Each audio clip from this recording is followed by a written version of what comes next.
Hey, what's going on, my friends? It's Dave Sharpe. Welcome to Wake Up Legendary. And you guessed it, my friends. We have another amazing guest this morning. I don't know how you keep doing it, but you do.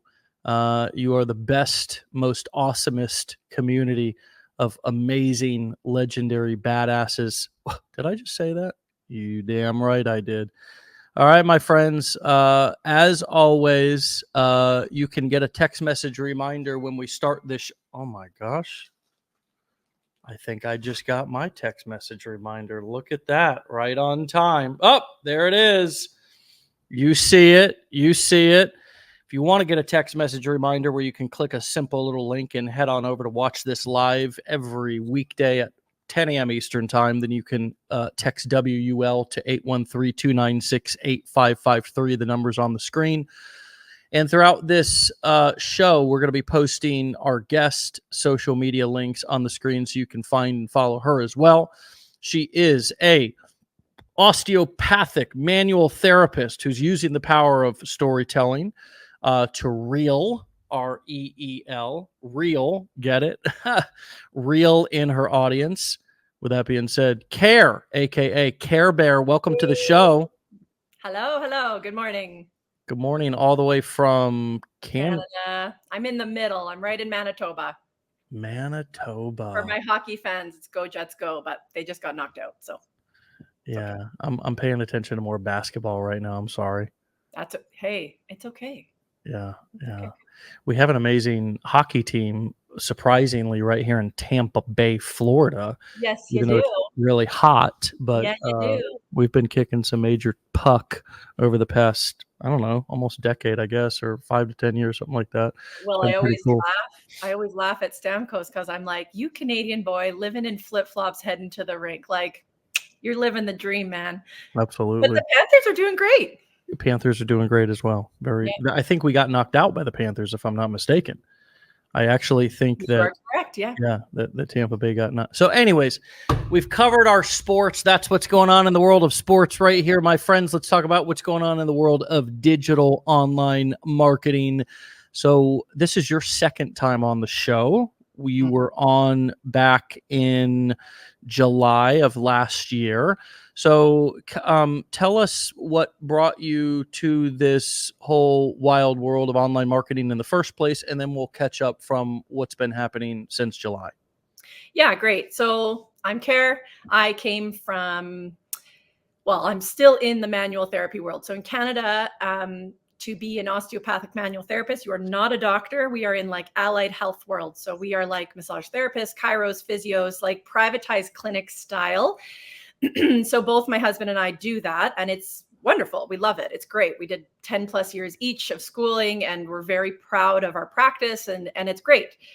However, when the pandemic hit, because of the class of therapy we're in, our clinic was shut down for almost 3 months. And yeah, we had some padding, but you kind of realize, oh my goodness, trading services for money and things like that has its challenges. And especially when both of us do that. And then come along kiddos who get sick and you have to take time off and cancel your patients and all that kind of stuff. We just really realized, you know what, once we catch up from this pandemic hit, we got to figure something out, and we got to figure out something else that we can do alongside this. And so we've always wanted to do digital courses and things like that in our profession, but not yet. We're still babies in our profession, so that'll come. And so I decided I would start learning this now in a different world so that I can kind of be ahead of the game when we get there. And here we are, a year and a bit later. Wow. Great thinking. And so any regrets about going ahead and starting before you were quote unquote ready? Is that a smart move? It was the best move I've done. And truly, I mean, this digital world's crazy. And when I was on the outside, I kind of went, what is this? Like, this is wild. But again, I was at home during the pandemic, and we have to take continuing education and make sure our credits are up and we're up to snuff in our professions. We were doing all of that on Zoom. We were all doing that digitally. So Yeah. It was time. Yeah, the world was already beginning to come into this, fast forward into this or catch up with this whole digital revolution that was happening, and it suddenly became socially acceptable, right? It was Correct. no longer kind of weird to do medicine even or do therapy, maybe not manual therapy, Yep. psychotherapy, counseling, see doctors. They suddenly the process of elimination became popular in medicine, right? Because okay, I'm not in front of you, but let's try this and see if that works, right? I mean, I've got lots of doctor friends, not lots, but enough to know that they've had to adjust to this digital world post pandemic. And so, uh, it's obvious as well. You mentioned Gwen before the beginning of the show, and she is a audiologist, right? And so, she's given us a unique perspective of somebody who, is a doctor who came in. Plus, we've had people from all other walks of life, teachers and so forth, who have come into our community. That's only a fraction of the people who have come online or been forced to look for alternative sources of income or just evolve their business model to be able to survive in this post-pandemic world. And so talk to us about what it was like getting launched. I believe I read that you went through the challenge in like February, were able to get launched in March. So talk to us a little bit about what that process was like in being new at something, in learning something, and sharing that time, as well as not just learning but actually getting into launching and putting what you were learning into practice before you even knew really what you were getting into. And I'm sure there were lots of questions and doubts in your mind as you were doing that. What was that process like for you, if you can take us back to February, March of 2023? Yeah, and you know what? It's only over a year ago, which time flies by, but it was such a different time for me mentally. Like I was Mm, so like, okay, I guess I'm doing this, like, and I want to do this, but like A to B, even A to C. And it was a hard mindset thing of being like, am I going to actually be able to do this? So, February 2023, I'm on holidays in Florida, enjoying myself. I went, finally, I have a chance to purchase this course. I purchase it. I'm binging it while I'm sitting on a lounger. It was great. My mother-in-law was like, what are you doing? I'm like, just listening to a podcast. It's fine. Um, yeah, I came home. I had my meetings with my business plan advisor, Bonnie. Shout out to Bonnie. oh, another Canadian. She's the best. And so, yeah. And then it was just crazy because it was just, it's another language. And it's just like when I went to school, it's a different language. And so Mm, you have to learn these things. And so you're doing these actionable skills in terms of like creating a funnel and creating an email domain and all these things. But you're also learning as you go. You're like, why do I need this again? I know I'm mm, supposed to, but why do I need this?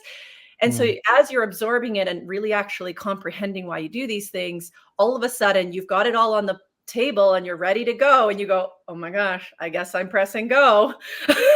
I think, and you learn as you go. And I think that's what the process has really been and continues to be. I know a heck of a Mm, lot more, but mm. there's really no time where you're really ready to put your big girl wings on and fly until you just jump. And so I made sure the fundamentals were there. I learned and comprehended as much as I could. And then you have to fly. And boy, is it scary to fly, but you have to do it. Yeah. So that Yeah. was the process. And I think people might look at you and think, wow, what a professional and what seemingly confident person. And you're saying that you felt the same things as so many of our people express, that anxiety, those doubts. What limiting beliefs specifically come up for you that that you remember being most prevalent? Well, I'm a perfectionist and a type A, which is part of the reason I got to the profession I'm in, but it also was a limiting going, it doesn't have to be perfect. You can't be perfect. And in fact, I now tell people that's your superpower, because we are so past the point in social media and just media in general of perfection. We can see through it. It's bullshit. And so you being normal and relatable is the real deal. And that's what I'll say sells, but also like connects you to your audience and those kinds of things. And so it's, yeah, it's true. And if you admit that you don't know everything, instantly they're like, well, then I want to talk to you because you're actually going to figure this out with me. But other than that, like limiting beliefs for sure, perfectionism. I was, of course, because of my profession, a little nervous of people seeing me and finding me. But you probably don't remember this detail in particular. But last year when I was on, maybe 5 people in my life knew about it or had seen me, and most of which it's because I told them.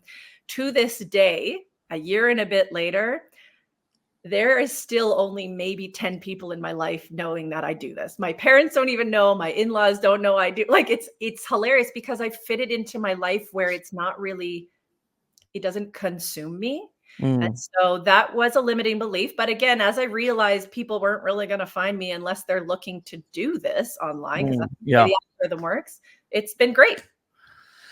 Wow, man, that is powerful, really. And what I'm most intrigued by is how you've done this without it consuming you, because I think that there's 2 elements of that.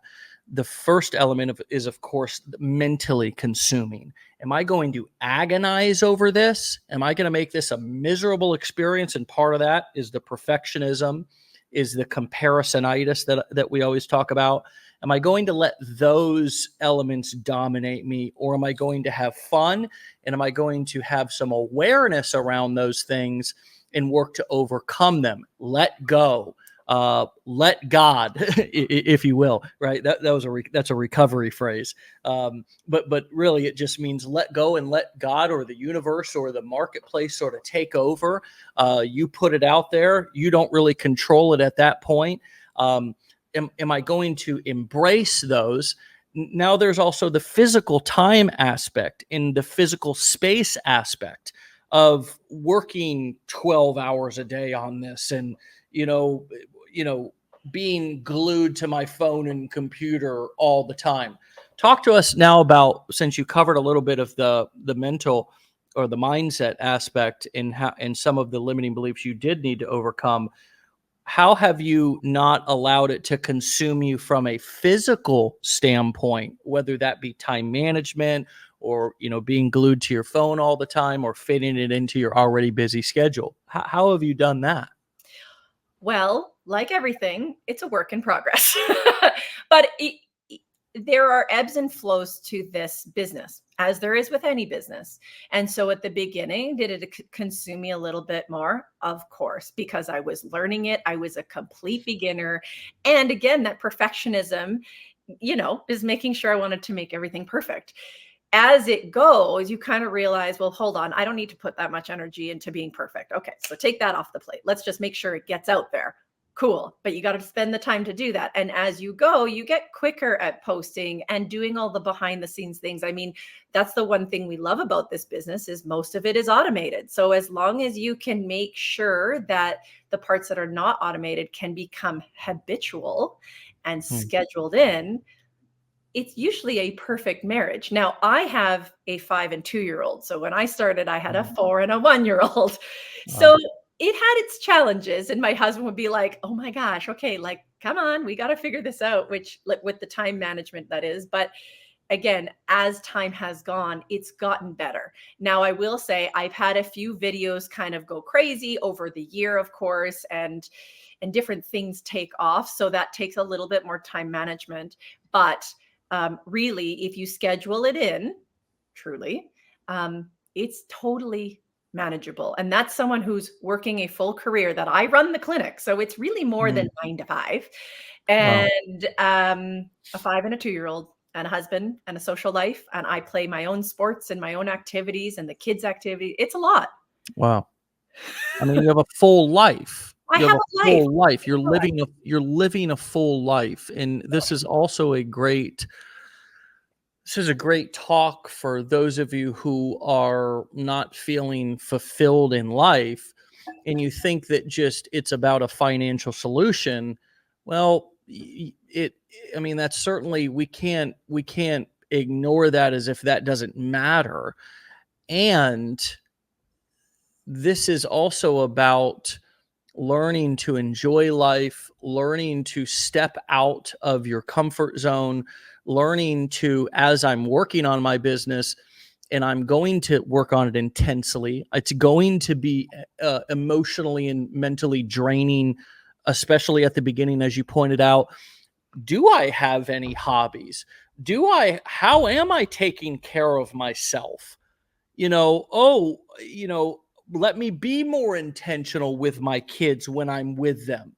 This can benefit all areas of our life if we allow it. And I think that what you're saying right now is a great example of that. And is those are some of the thoughts that are coming up for me. I wonder what's coming up for all of you that are listening to this. Where may having your own business benefit you and be an addition to your life instead of a subtraction, and not particularly just an addition in finances, because I find that those who only focus on finances don't achieve them as fast, because that's kind of how the world works. Like, whenever you're looking for something so hard, you never find it. But when you sort of let go and just put in the work and let things unfold, and what you're talking about, hey, how can I create more of a whole, well-rounded life? How can my business actually encourage me to do self-care? How can my business actually encourage me to be better at time management? How can my business actually encourage me to get better sleep so I can wake up an hour earlier and maybe work on my business in the morning before the kids wake up? Is this resonating with you? Am I hearing you correctly? And even though you've had a full life before this, has this also challenged you to be more intentional in these other areas of your life? 100%, 100%. And truly, it's allowed me to access a different part of my brain I didn't know I had. And it's funny because I was a massage therapist before before I went into osteopathy. And your brain is just always in that, how can I help that person? How can I fix them? How can I do this? And it's in a very mechanical brain. Mm, Whereas this world has really tapped into my analytical brain. And it's just like, mm, it's a totally different mindset. And the conversations my husband and I have now are so different, and how we are consumers is so different. And again, it allows me to be truly intentional in my time I am away from my phone. It has given me more time and space with my kids and mm, my family. But it has also revived a piece of my brain I didn't really know I had. Or I mean, I mm. did, but I never exercised. Yeah, that's very, very interesting. And I think that's what new experiences give you. I mean, that's what being a student and a lifetime learner and somebody who's willing to try new things, even hard things, even try new challenges. When I love this example, Michael Jordan was so great at basketball, and he would always, even during his career, sneak off to the golf course because it was a game that challenged him. And you see that with a lot of professional athletes who are great at what they do. They pick up other things, other passions where they're new again, and they're actually challenged because it keeps them fresh. It keeps them, it keeps that learner, that student, that their mind sharp. And I think that for a lot of you all, it's, there's we have to adjust our expectations and also frame coming into this differently. You may be a professional, you may be good at what you do, and you may just expect that coming into this you're immediately going to have great results and not have to do the work. But the truth is that embrace the suck, embrace starting at square one and building self-esteem, rebuilding confidence, reinvigorating your that kind of honeymoon phase of something.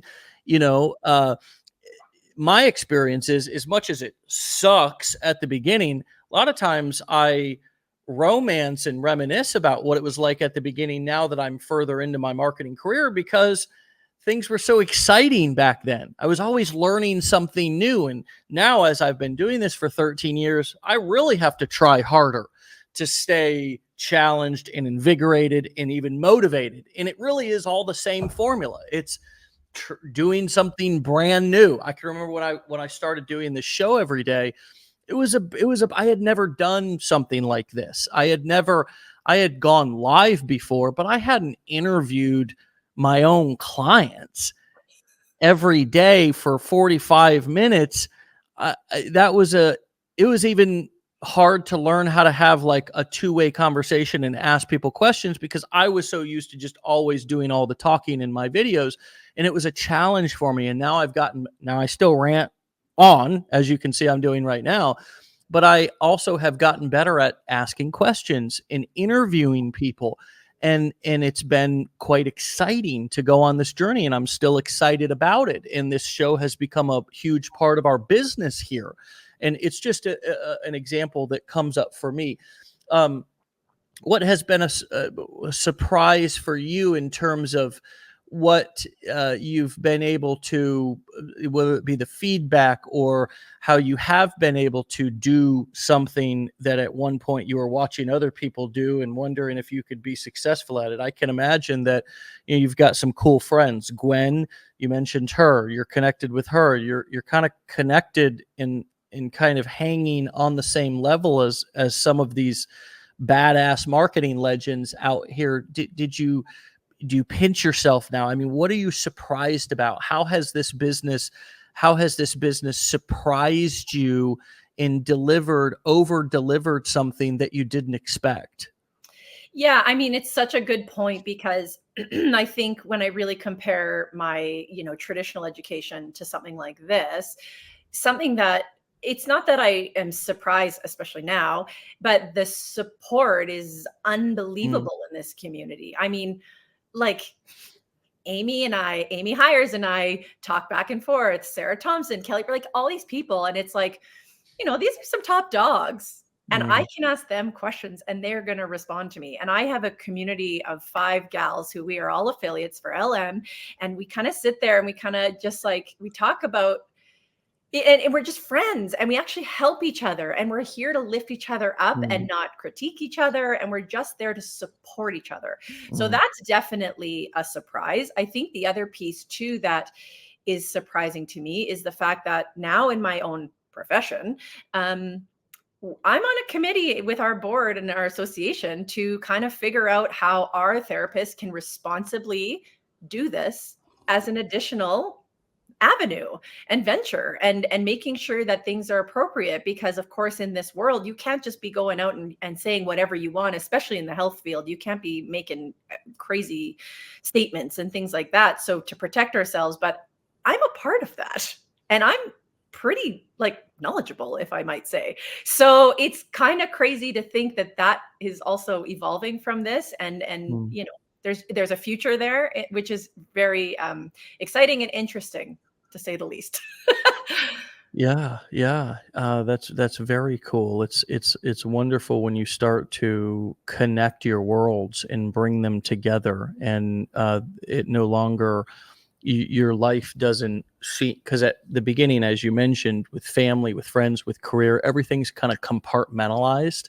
Mhm. But then at a certain point, you kind of start slowly to kind of blend everything together, and then eventually it's hard to really tell when you're working and when you're playing. I mean, at least for me, I that's another way that I've blended my life together. My kids don't, and this is because I work from home. My kids don't really know when I'm working and when I'm not. And I like it like that, right? It's like, I mean, they still get all of the work ethic. They're incredible hard workers. We do chores. We finish and follow through with things. We have routines. My 8-year-old's a competitive dancer. My son is a wild 3-year-old, but they don't need to see me working 60 hours a week, coming home at night. They don't understand that. That's not how children is. All they understand about that is daddy's gone. Where's daddy? I hate when he's working. I wish he didn't, right? That was my experience also as a child. But I've been able to teach them all of the principles that we hope that our hard work will teach them, but while still being at home and integrating my life together by focusing on activities, routines that they understand, that they can participate in here at home. And I'm doing that without homeschooling them. It's not like they're homeschooled. They do go to school. They go to Montessori school, which I love, but they do go to school. And so it's quite different from the way in which the majority of us were raised to,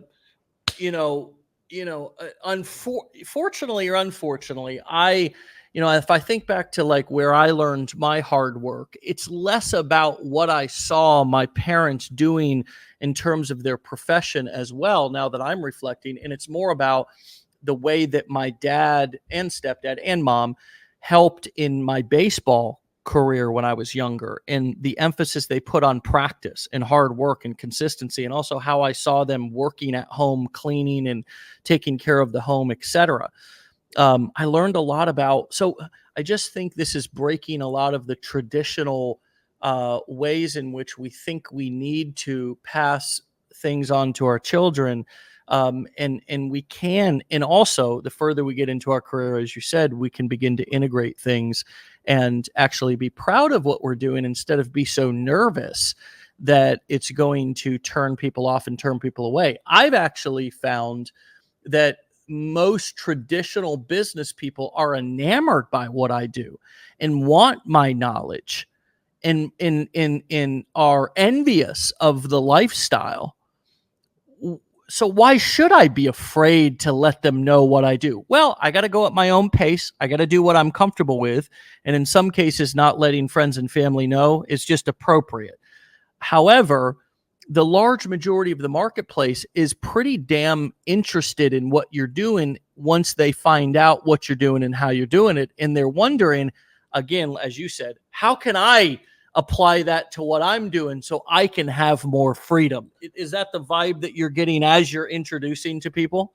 And it's exactly what happens, right? Because as soon as some people kind of figure it out, or maybe they reach out to me or whatever it is, they're like, well, I don't even know how I could apply this. And I'm like, well, let me tell you, give me your 3 ideas. And they're like, okay, this and this. I'm like, well, here's how this would pan out. You can either do it this way, you can do it this way, you can do it this way. And it comes out. It's so quick because I've been doing it now for a year. And I've always had a little bit of a creative brain when it comes to entrepreneurial, but I've got a friend in the wedding business. I've got a friend in the contract business. I've got a friend in the DIY business.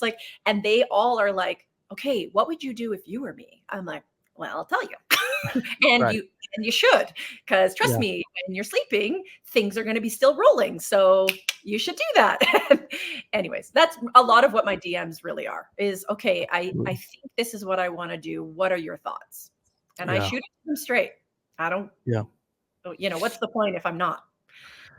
Yeah, absolutely. I've had that same experience, and it's quite a high income set of skills and knowledge in terms of suddenly how you can diversify your business by not just talking about it, but eventually if you wanted to consult, that's one of the core 4 ways to sell information online: courses, coaching and consulting, doing live events, or doing affiliate marketing. And that coaching and consulting aspect can be a very lucrative and also a very non-labor intensive, because you're the brain instead of the brawn in the business. You are the one who's telling them what to do. And whether they implement it or not is not your job. You're just simply mapping out the strategy for them. Now, you can then, if you wanted to get creative and add another stream to your consulting, one aspect of my consulting is I'm going to tell you how to do it. The second aspect of my consulting is once I tell you how to do it, tell you everything that you're going to need, I will then give you the option whether you want to implement that on your own or whether you want me to help you implement that, right? Hopefully that got some wheels turning for some of you out there, because that's a wonderful way to present consulting to people and to create another tier of income opportunity for yourself, as well as value to your client. Serve, serve, serve. What comes up for you as I say that? It just, I think a lot of people who enter this space think that this is a short-term thing. Yeah. And this is exactly what you're talking about, is a perfect example of how there is such longevity in this, no matter what it is. If you're in the travel niche and you want to do travel stuff, guess what? If they really liked what you suggested and all those things, now you can coach and consult them about booking their next trip, and you could plan it for them or not. Like there's just, you could do this in every niche. It's not just this niche. And the longevity to it, and this business just blows my mind at all times. Is really, like, I almost become speechless because the opportunities are endless, and you can go in whatever direction you want. And because not everyone's going to be comfortable in all of those things. Someone might think, oh my gosh, I'm never going to do a mastermind in my life. Why would I ever do a live event? Fine, you don't have to, but let me tell you, jumping on a Zoom one-on-one chats might be your thing, and you could get paid for it. Just saying. Yeah. I mean, there's within the core 4 business models that we teach here, there are endless ways to skin a cat, to earn a living, to serve individuals and businesses or business owners. And as you said, in multiple niches, no matter what your passion is, the same exact thing. And I am just reaching for a niche that is random coming up for me, a dog training niche. I could offer that same exact consulting package to a person who wants help with training their dog. My entry level is my course. My next mid-tier offer is my consulting, where I'm going to get on. I'm going to listen to the specific problems that the person has, and I'm going to write a prescription, right? I'm going to give them a game plan. Here's what you need to do. It's sort of like, in the same respect, I could offer somebody a custom training plan. I could offer somebody a custom dietary plan. I could offer somebody a custom rehabilitation plan. Okay.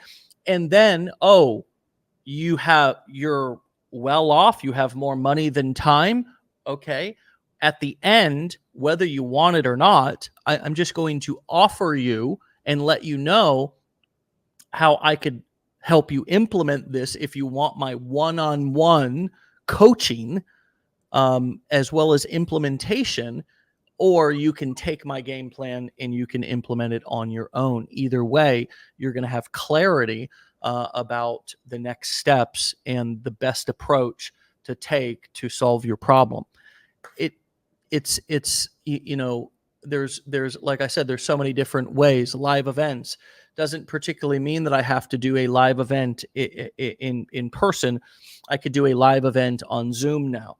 Okay. We just gave an example of that here on this last Saturday. We did a faceless following workshop where we had a few thousand people on learning that particular skill set. And that was a form of coaching / live events. Obviously we've got courses as well. So, the interesting thing here is that in this community, not only do we teach you, but we're also eating our own cooking. We're not saying, hey, go sell t-shirts. Hey, do print on demand. Hey, do drop shipping. Hey, do Amazon. But quietly, we're making all of our money from selling courses. And I don't say that to toot my own horn. I just say that, when there is so much on the internet, it is important to pick a community that's transparent, that has integrity, that can teach you both how to convert, but also how to be compliant. You touched on that, and I'm glad that resonates with you, the compliance aspect. How has that changed your thinking as we've really, at the beginning of the year, started really bringing the hammer down and saying, look, we need everybody to follow these guidelines. We need you to pay attention to your compliance, get educated about this, and be in compliance. What has that brought up for you in terms of your thinking about both your business now, but also your business long term? Well, a few different things. Like, first thing, every business has compliance and regulations and protocols and things like that. I mean, in my world, they call it a protocol. It's the same thing. There are rules. And so I, again, being the type A personality, I like to A, follow the rules, and B, be with the best of the best who are going to run the rules. And by run the rules, I mean follow them. Yeah. And so I'm so happy I am where I am. It makes me so thrilled. But listen, when all these compliance things come up, I always just say, what are we all here for? What's really the whole point here? And a lot of people go, well, I want to make this much money. I said, no, back up. Besides the money, if you had all the money in the world and you retired tomorrow, okay, you have more than enough. You have billions of dollars and you think, what are you going to wake up and do? Are you going to go to the gym? Are you going to eat healthy? What makes you tick?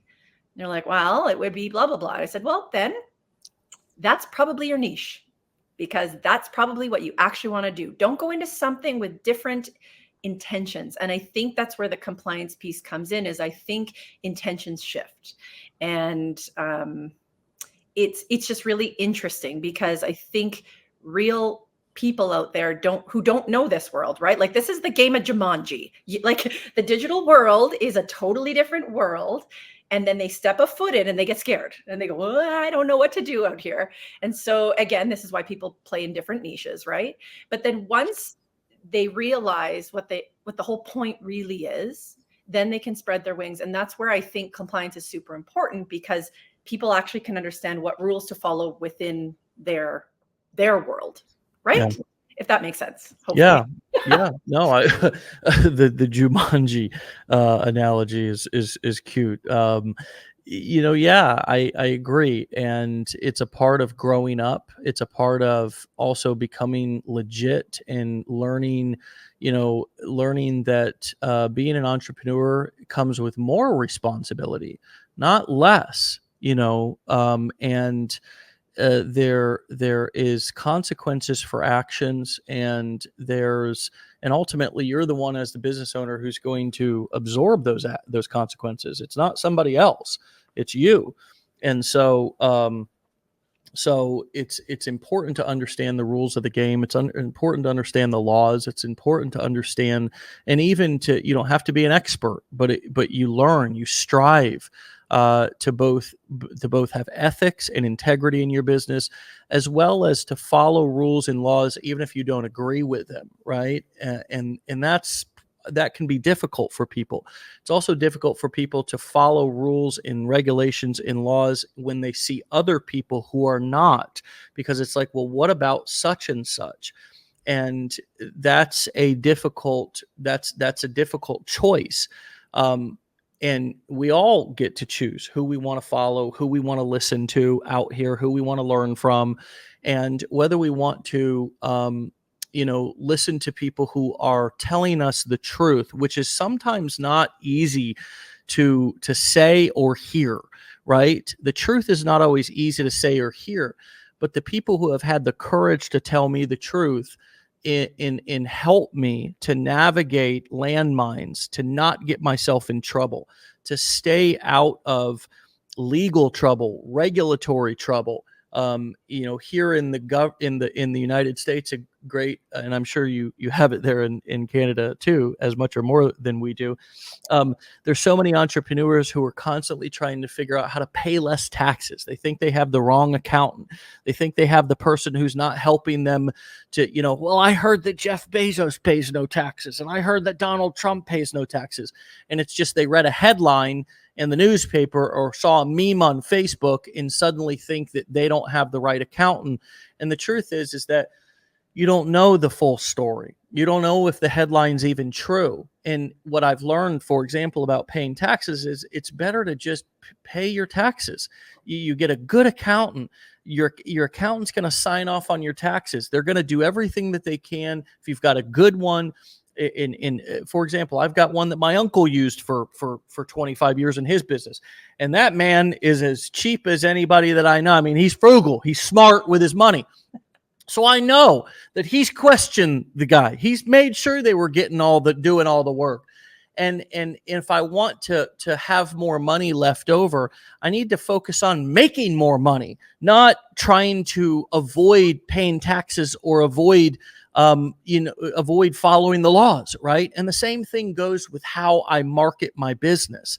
There's certain things that are maybe not regulated by the police department, but they're regulated by other agencies, government agencies, federal government agencies.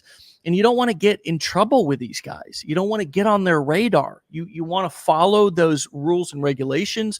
You want to stay in their good graces. You want to respect them because they can make your life miserable if you come under their scrutiny.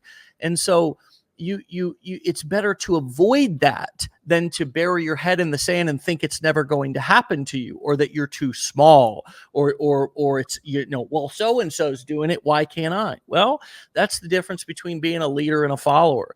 And so, here at Legendary, we try to be the mentor, if you will, that gives people the news that may not always be fun to hear, but is exactly what they need to hear if they really want to have a real sustainable business that you can sleep well at night and not have to worry about backlash or consequences, legal, ethical, etc. down the road.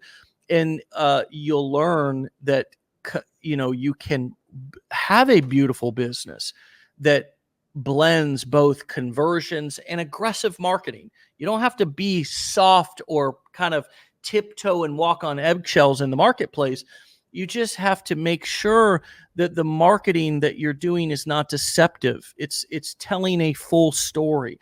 It's letting people know that this is what most people do. It's most people do nothing with this, but I'm trying to change that with the resources, the training, the support that we provide.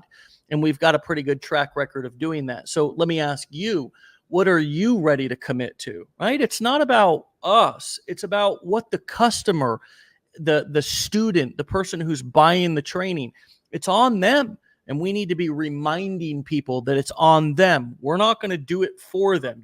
If you're in the information business or the coaching or mentorship or course creation, you are not magic. You don't have the power. Even a doctor doesn't have the power to magically heal people. They have to go home and follow the diet, take the medication, do the rehab exercises at home. You know this as well as anybody. They can come to PT for a half hour a couple of times a week, but you also prescribe exercises, stretches, things that people need to do at home, and their results depend on how committed they are to following that regimen. Am I right? Yeah. And I mean, to quote Amy Hires, smart people get the facts. It is what it is. And so to me, in my business, what I'm doing now, because, those tax quotes you were saying, that's clickbaity stuff, right? So people think it's always good and too good to be true. And if it sounds too good to be true, it usually is, in some shape or form. And so for me, I'm actually pulling a lot back from clickbaity stuff. Not that I had a ton of it, but a little bit for sure. I had my ebbs and flows. And I'm really more focusing on, as you said, information business. I am educating the public with the research and statistics and the facts that are out there that people need to know about the digital marketing space in 2024. Like, it's not going anywhere. So my job is to educate people and really try to hit home with them of how anyone could do this. Here's the stats. Here's the facts, but you have to want to do it. So that's where I'm redirecting traffic and really trying to just educate people and empower them truly that they can do this. So that's kind of, that's my goal.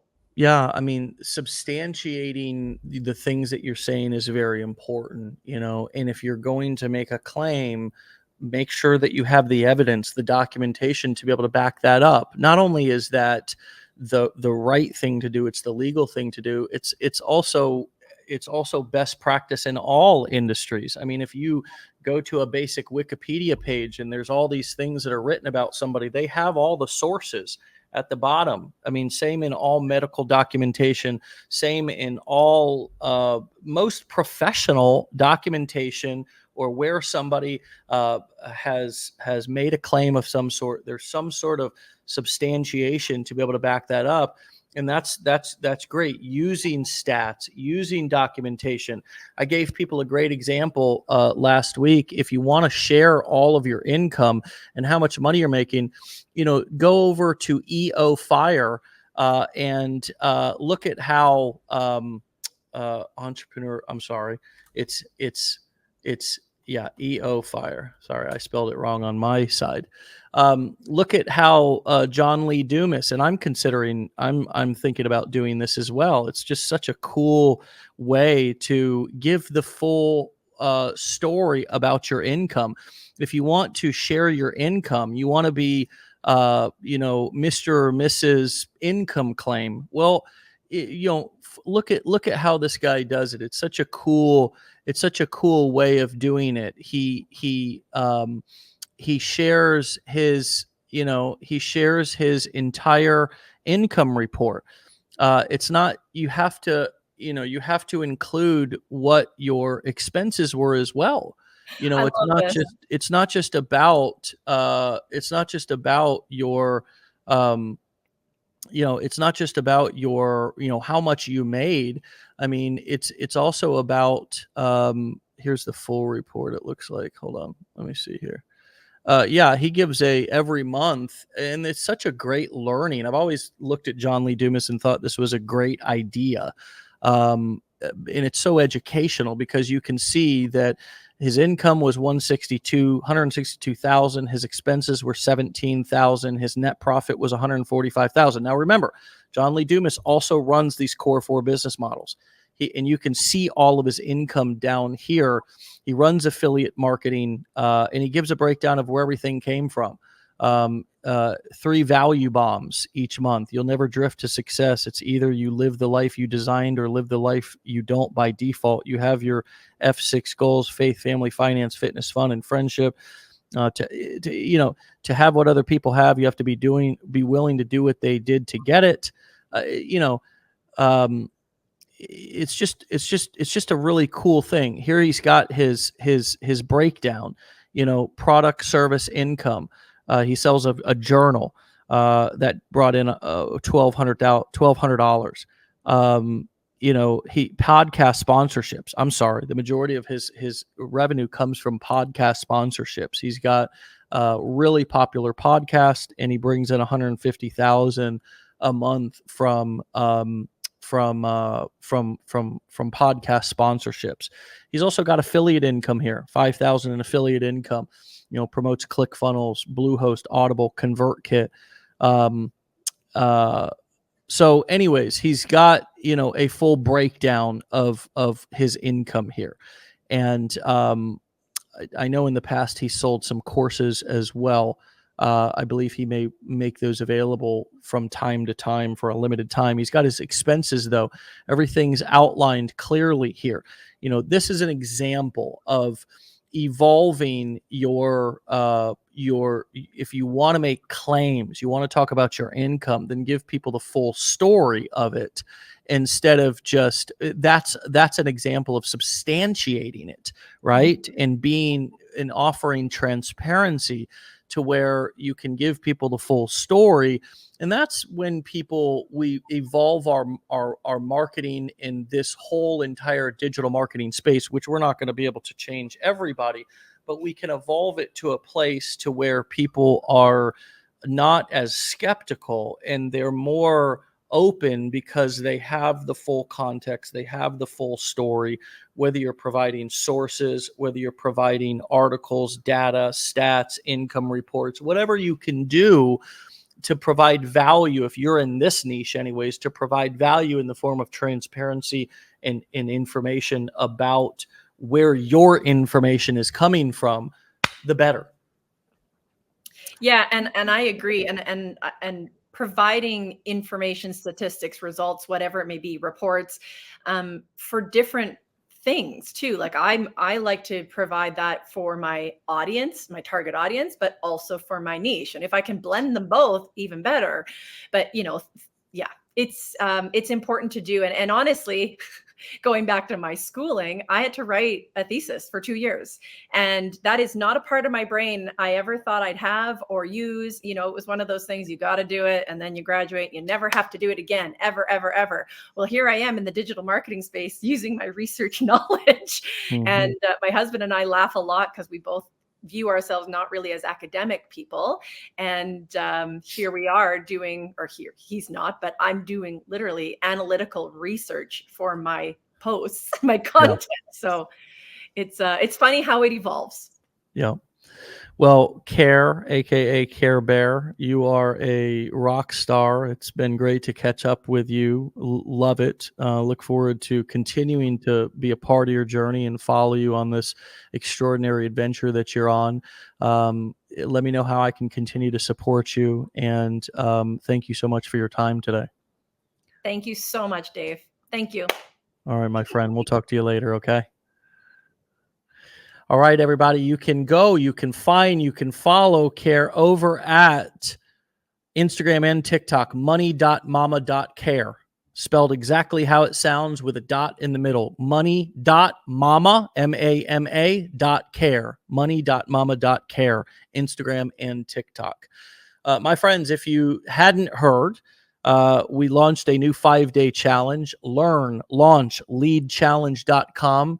You can get the information and enroll. It's $5, $1 a day to go through a completely new and revamped challenge that has some extraordinary information, detailed walkthroughs, amazing mindset content. It explores the mechanics and the dynamics of launching your own information digital marketing business.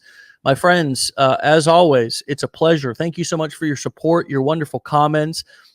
This is, it continues to be a pleasure to do this for you. Kelsey says, this was so good. Amanda, amazing. Loved this. Michael, masterclass. What's up, Michael? Masterclass today. Bonnie, there's your Bonnie Care. Woohoo, Caroline. Keep crushing it, my friend. What's her handle? We just put it up there. money.mama.care. Wow. Yes. Wonderful.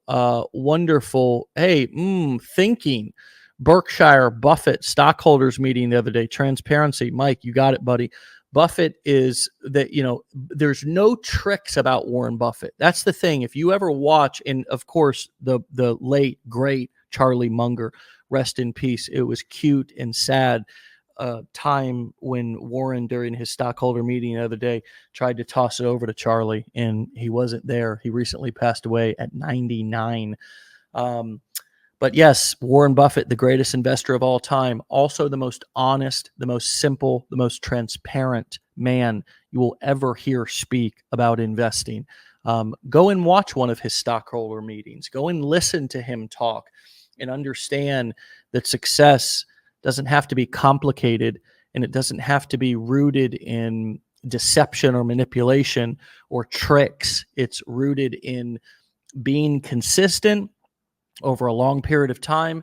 And he is an avid reader. He's an avid student. He's somebody who every day reads 4 to 6 hours a day. In his industry, that's how he learns and grows and gathers information. The point is that he's addicted to his craft. He understands that in order to be a better investor, he has to be more knowledgeable, and he has to always remain a student. Thanks for bringing that up, Mike. Integrity and tenacity is always what I want people to know about me. Kim, great. Good for you.